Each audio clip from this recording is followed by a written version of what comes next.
Welcome back to my channel moments লাইফস্টাইলে। Welcome back to my another video. আজকের video হতে চলেছে একটা রেসিপি।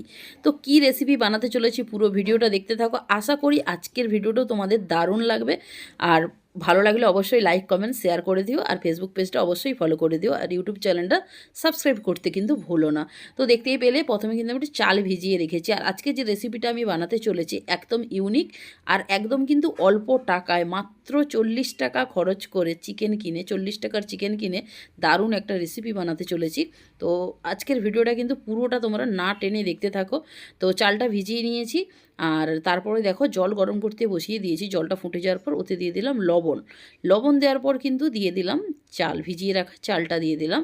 তো আজকের রেসিপি হতে চলেছে, আর তার সঙ্গে একটুখানি সাদা তেল দিয়ে দিলাম। তাতে কি হবে, চালের এর গায়ে ওর গায়ে কেউ লেগে যাবে না। আর রেসিপিটা বানানোর জন্য লাগছে কিন্তু গাজর, ক্যাপসিকাম, পেঁয়াজ কুচি, আদা রসুন কোচানো, বাটা কিন্তু নয়।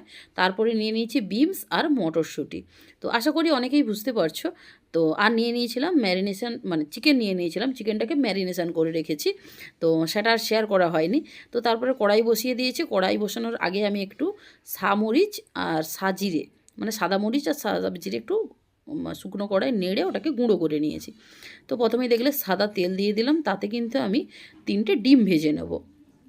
আজকের রেসিপিটার নাম হচ্ছে মিক্সড ফ্রায়েড রাইস। জানি অনেকেই নাম শুনেছো, অনেকেই রেস্টুরেন্টে খেয়েছো, আবার কেউ হয়তো বাড়িতে বানিয়েও খেয়েছো।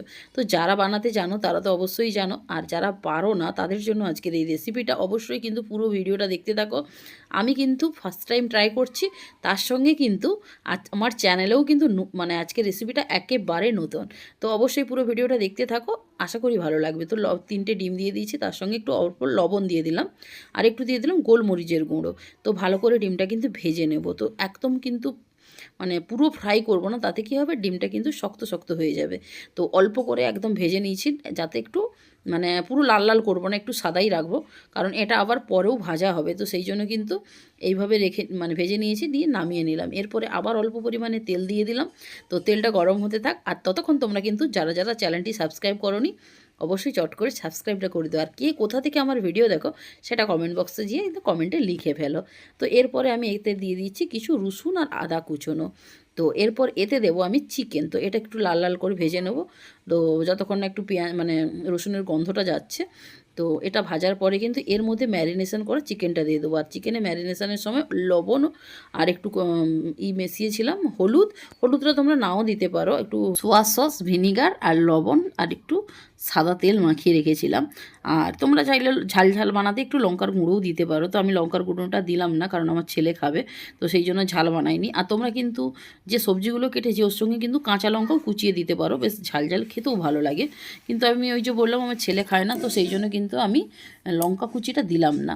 আর এইভাবে কিন্তু চিকেনটা ভেজে নেবো। কিন্তু চিকেনটা ভাজার সময় তার আগে আমি দেখলে রসুন কুচি দিয়ে দিয়েছি, তারপরেই দিয়ে দিলাম চিকেনটা থেকে কিন্তু খুব বেশি ভাজবো না, কারণ ওর ভেতরে যে জুসি ভাবটা যদি বেরিয়ে যায় চিকেনটা খেতে ভালো লাগবে না, ছিবড়ে মতো লাগবে। তো এর থেকে কিন্তু জল বেরোতে দেওয়া যাবে না, জাস্ট একটু হাই ফ্লেমেই রেখে চিকেনটাকে কিন্তু ভেজে নিতে হবে। একদম কিন্তু লো ফ্লেমে করবে না, মিডিয়াম টু হাই করবে, লো টু মিডিয়াম না, মিডিয়াম টু হাই করবে। আর খুব বেশি জল বেরিয়ে গেলে কি হবে, পুরো চিকেনটা ছিবড়ে মতো লাগবে। তো দেখতেই পাচ্ছ চিকেন আমার ভাজা হয়ে গিয়েছে। তো চিকেন ভাজাটাও আমি তুলে নিলাম। এরপরে এই কড়াইতে আরেকটু অল্প পরিমাণে তেল দিয়ে দিলাম। এরপরে কিন্তু তেলটা গরম হতে থাক। তো এতে আমি কিছু গোটা গরম মশলা দেবো, লবঙ্গ, দারুচিনি আর এলাচ, এর থেকে বেশি কিছু দেবো না। তো এটা হচ্ছে তেলে ভাজা হবে। তারপরে দিয়ে দেবো আদা রসুন কুচোনো, আর কোনো কিন্তু বাটা লাগবে না, যা কিছু কুচোনোই লাগবে। তো এই দেখতে পাচ্ছ রসুন আর আদা কুচিয়ে নিয়েছিলাম, সেগুলো আমি দিয়ে দিলাম। তো আদা রসুনটা ভালো করে ভেজে নিতে হবে যতক্ষণ না রসুনের গন্ধটা যায়। তো গন্ধ থাকলে খেতে ভালো লাগবে না। তোমরা কিন্তু যেভাবে দেখাচ্ছি এভাবে পদ্ধতিটা ট্রাই করে দেখবে, দারুণ মানে লাগবে খেতে। আর রেসিপিটা কিন্তু এত ভালো হয়েছিল, তো বাড়ির সবাই খেয়ে বলেছে খুব সুন্দর হয়েছিল। তো তোমরাও কিন্তু এইভাবেই ট্রাই করো, এই ট্রিক্সগুলো ফলো করবে, আশা করি খুবই ভালো লাগবে। তো দেখতেই পাচ্ছ রসুনটা ভাজা হয়ে এসেছে। এতে আমি একটু অল্প পরিমাণে ঘি দিয়ে দিলাম। আমি সাদা তেল অল্পই দিয়েছিলাম, তো একটু ঘি দিয়ে দিলাম। ফ্রায়েড রাইস মানে একটু ঘি না হলে ভালোও লাগে না। তো তোমরা যে যতটা পরিমাণে ঘি খেতে চাইবে সেই পরিমাণেই তোমরা দিতে পারো। তোমরা চাইলে এতে বাটারও ইউজ করতে পারো, সাদা তেলের বদলে বাটার আর ঘি দিয়েও বানাতে পারো। তো আমি সাদা তেল আর ঘিটা দিয়েই বানিয়েছি। তো দেখতেই পাচ্ছ লাল লাল হয়ে গিয়েছে রসুনগুলো। এতে আমি কিন্তু কুচনো পেঁয়াজগুলো দিয়ে দেবো। আর পেঁয়াজটাও কিন্তু মোটামুটি ভাজা করতে হবে, একদম লাল লাল না করলেও চলবে। তো মোটামুটি লাল লাল করে ভেজে নেবো, মোটামুটি লাল ব্রাউন এলেই এতে কিন্তু সমস্ত সবজিগুলো কেটে রাখা সবজিগুলোও কিন্তু খুব সুন্দর করে ভেজে নিতে হবে। তো দেখতেই পাচ্ছ সুন্দর করে আমি লাল লাল করে পেঁয়াজটা ভেজে নিচ্ছি। আর আমার এই ভিডিও কে কোথা থেকে দেখছো অবশ্যই কিন্তু কমেন্ট বক্সে এসে জানিও যে আমার ভিডিও কে কোথা থেকে দেখছো, আর আজকের এই রেসিপিটা তোমাদের কেমন লাগলো সেটাও কিন্তু জানাতে ভুলো না। তো চলো, পেঁয়াজটা ভাজা হয়ে গিয়েছে, এতে এবার এক এক করে আমি সমস্ত সবজি দিয়ে দেবো। প্রথমেই কিন্তু আমি বিমটা দিয়ে দিলাম, কারণ বিমটা একটু ভাজা করতে সময় লাগে আর বিমের না একটা হালসানি গন্ধ থাকে। তো সেই জন্য বিম আর মটরশুঁটি এই দুটো আগে দিয়ে দিলাম। তো গাজর তাড়াতাড়ি হয়েই যায়, তো এই জন্য আগে এই দুটো দিয়ে দিয়েছি। তোমরা চাইলে একসঙ্গেও দিতে পারো, তো আমি এটা দিলাম কারণ ওই যে বললাম দুটো গ্রিন সবজি, তো ওর একটা মানে একটা সবজির একটা হালসানি গন্ধ থাকে, সেই জন্য আমি এই দুটো সবজিকে আগে ভেজে নেব। তো তারপরে আস্তে আস্তে করে সমস্ত সবজি দিয়ে দেব, আর সবজিগুলোকে কিন্তু ভালো করে এতেই নাড়াচাড়া করে ভেজে নিতে হবে। তারপরে আমি ক্যাপসিকাম দিয়ে দিলাম। তো এটা কিন্তু ক্যাপসিকাম ছিল না, যদিও তোমরা অবশ্যই ক্যাপসিকামটাই দিও। তো বাড়িতে আমার ক্যাপসিকাম ছিল না, তো এটা হচ্ছে যে লঙ্কাগুলো দিয়ে হচ্ছে ভাজা হয়, মায়ের গাছে হয়েছে এই লঙ্কাগুলো, তো সেই লঙ্কাই এর মধ্যে দিয়ে দিলাম। যেগুলো হচ্ছে ঝাল লাগে না, ওই লঙ্কাগুলোকে কি বলে জানি না। আর এতে কিন্তু অল্প পরিমাণে আমি একটু লবণ দিয়ে দিলাম। এতে কি হবে, সবজিগুলো ভেতরে লবণও ঢুকে যাবে, সবজিটা তাড়াতাড়ি সেদ্ধ হয়ে যাবে। তো দেখতেই পাচ্ছ এরপরে কিন্তু খুব সুন্দর করে নাড়াচাড়া করে ভালো করে ভেজে নিতে হবে লো টু মিডিয়াম আছে। আর খুব বেশি হাই দিলে তাহলে সবজিগুলো ভাজা হবে না, বাট পুড়ে যাবে। তো এইভাবেই করে আমিও ভেজে নিয়েছি, তোমরাও এইভাবেই পদ্ধতিতে ট্রাই করো।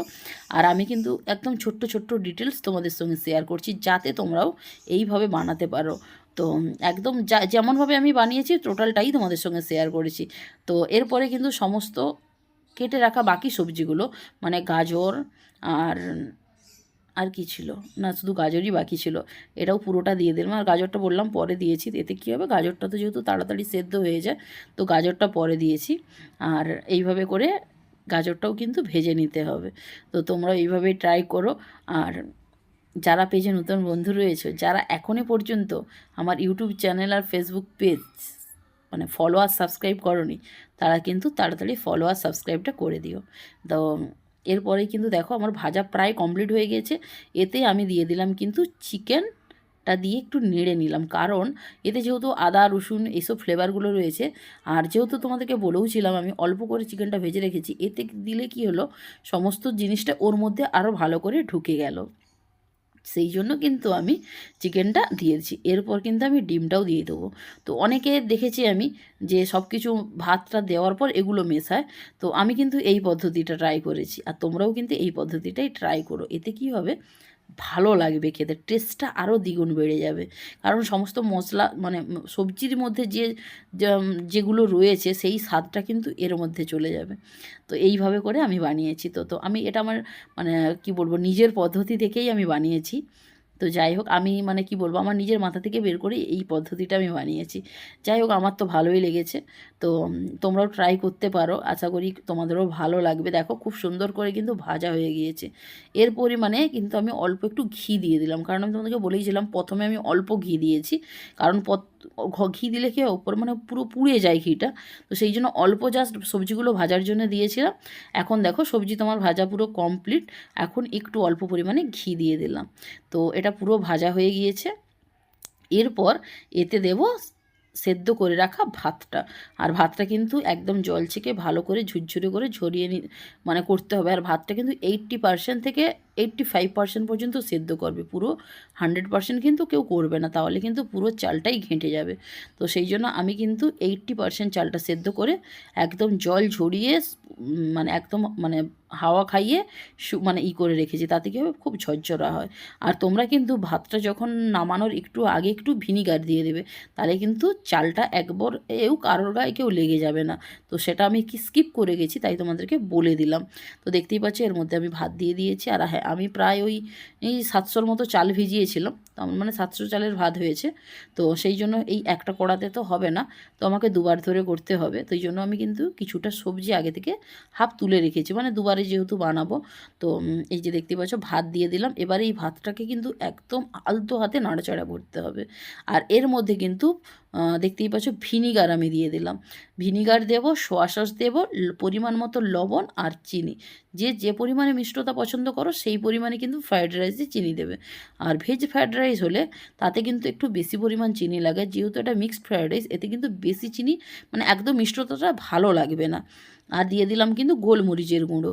তো তোমরা যে যেমন মিষ্টি খেতে পছন্দ করো সেই হিসাবেই দিবে। তো আমি অল্প পরিমাণেই দিয়েছিলাম, যেহেতু এটা হচ্ছে ভেজ ফ্রায়েড রাইস নয়, মিক্সড ফ্রায়েড রাইস। আর এই যে চালটাকে কিন্তু খুব আস্তে হাতে নাড়তে হবে। আর যদি কড়াইয়ের দুদিকে হ্যান্ডেল থাকে তো কোনো সমস্যাই নেই, এইভাবে উল্টে পাল্টে করেও কিন্তু নাড়িয়ে নিতে হবে, তাহলেই কিন্তু তোমাদের ফ্রায়েড রাইস কমপ্লিট হয়ে যাবে। আর যে ভেজে রেখেছিলাম মশলাটা সেটা এর মধ্যে কিন্তু ছড়িয়ে দিতে হবে। তো দেখতেই পাচ্ছ আমি খুব আস্তে হাতে আলতো হাতে করছি, কারণ নাহলে কী হবে, চালটা ভেঙে যাবে। আর যদি পারো ননস্টিক কড়াই করার চেষ্টা করবে, এতে কী হয়, চিটে যায় না। তো আমি পাচ্ছিলাম না নাড়তে, মাকে বললাম নাড়তে, কারণ সব কাজটা পুরোটা আমি করে নিয়েছি। মাকে শুধু বললাম যে মা তুমি এটা নেড়ে দাও, কারণ এইটা না আমি মানে ঠিক পাচ্ছিলাম না। আর এই যে দেখো মা দেখো হাত দিয়ে করছে, কারণ এই গরমটা আমি পারবো না, তো সেই জন্য মা এটা হাত দিয়ে দিয়ে করছে। তো তোমরা চাইলেও করতে পারো, আর নাহলে মাকে দিয়েও করাতে পারো। এই যে দেখো মা এইভাবে করছে, হাত দিয়ে করছে, তবে কিন্তু খুব সুন্দরভাবে মিক্সড হয়ে গিয়েছিল। তো দেখতেই পাচ্ছ খুব সুন্দর দেখতেও লাগছেও কিন্তু। আর সত্যি বলছি খেতে দারুণ ছিল, বাড়ির সবাই খেয়ে খুব খুশি হয়েছে। আর হ্যাঁ, এর সঙ্গে কিন্তু এটা এমনিও খাওয়া যায়, আর না হলে একটু ঝাল ঝাল কেউ মিক্স ফ্রায়েড রাইসের সঙ্গে কিন্তু চিলি চিকেন বা চিকেন মাঞ্চুরিয়ান বা গার্লিক চিকেন প্রত্যেকটাই কিন্তু যাবে এর সঙ্গে। তো তোমরা চাইলে কিন্তু চিলি চিকেনের রেসিপি তো অলরেডি আমি শেয়ার করেছি, তো গার্লিক চিকেন বা চিকেন মাঞ্চুরিয়ান সেটা আমি শেয়ার করিনি, বাট চিলি চিকেনের রেসিপি আমার চ্যানেলে দেওয়াই রয়েছে, তোমরা চাইলে কিন্তু অবশ্যই সার্চ করে মানে দেখে নিতে পারো। আর দেখতেই পাচ্ছ, আর হ্যাঁ ওপর থেকে একটু ঘি দিয়ে দিলাম। তো এটা তোমরা নাও দিতে পারো। তো মা বললো যে একটু, আমি ঘি যেহেতু বললাম কম করে দিয়েছিলাম, মা বললো এতে একটু ঘিটা দিলে আরও ফ্লেভারটা ভালো লাগবে, তো সেই জন্য কিন্তু ঘি দিয়ে দিয়েছি। তোমরা চাইলেও কিন্তু দিতে পারো অবশ্যই, কারণ সত্যি বলছি আর এত ভালো লেগেছিলো খেতে, মানে কি বলবো। তো তোমরা অবশ্যই বাড়িতে এইভাবে ট্রাই করো। আশা করি আজকের এই ভিডিওটা কিন্তু তোমাদের ভালো লেগেছে। আর ভিডিও ভালো লাগলে কি করতে হবে, like comment share and subscribe করে দিও, আর বন্ধুদের মাঝে এই ভিডিওটা বেশি বেশি শেয়ার করে দিও। আর যেটা বললাম আমার দুভাবে করতে হয়েছিল, যেহেতু চালটা অনেকটা ছিল। তো তারপরে কিন্তু আবার দেখো এই একটু সেটা কমপ্লিট হয়ে গিয়েছে, তারপরে এটা আর একবার করে নিলাম। আর এটা ছিল মা, যেহেতু আমি সবজিগুলো তো ভেজেই রেখেছি, মা অল্প অল্প করে সবজি আর ওই যে বললাম যে মশলাটা গুঁড়ো করে রেখেছিলাম সেই মশলাটা এর মধ্যে দিয়ে দিলাম, যেটা আগের পার্ট মানে আগে যেটা করেছি সেটা তো তোমাদেরকে শেয়ার করা হয়নি, তো এখন এটা তোমাদের সঙ্গে শেয়ার করে দিলাম। আর দেখো অল্প অল্প করলে কিন্তু দেখতেও ভালো লাগে, দেখো অল্প জিনিসে দেখো কত সুন্দর লাগছে দেখতে। তো যাই হোক, আজকের ভিডিওটা এই পর্যন্তই থাক, দেখা হচ্ছে নেক্সট অন্য কোনো ভিডিওতে। আর তোমরা কি ধরনের রেসিপি চাও তোমরা কিন্তু অবশ্যই কমেন্টে জানিও, আমি চেষ্টা করব তোমাদেরকে সেই রেসিপিটা শেয়ার করার। তো চলো আজকের মতো থাক এই পর্যন্ত, দেখা হচ্ছে আবার অন্য কোনো দিন নেক্সট আরেকটি ধামাকাদার ভিডিওর সঙ্গে। ততক্ষণের জন্য তোমরা সবাই ভালো থেকো, সুস্থ থেকো। আর ভিডিওটা রেসিপিটা কেমন লাগলো অবশ্যই কমেন্টে জানিও। জানি ইউটিউবে অনেক মিক্সড ফ্রায়েড রাইসের রেসিপি তোমরা দেখেছো, তো সেটাও তোমরা দেখো আর আমারটাও দেখো যে একই কিনা, আমারটা কিন্তু ঠিক একেবারে অন্য রকম। চলো দেখা হচ্ছে নেক্সট ভিডিওতে, bye bye, thanks for watching.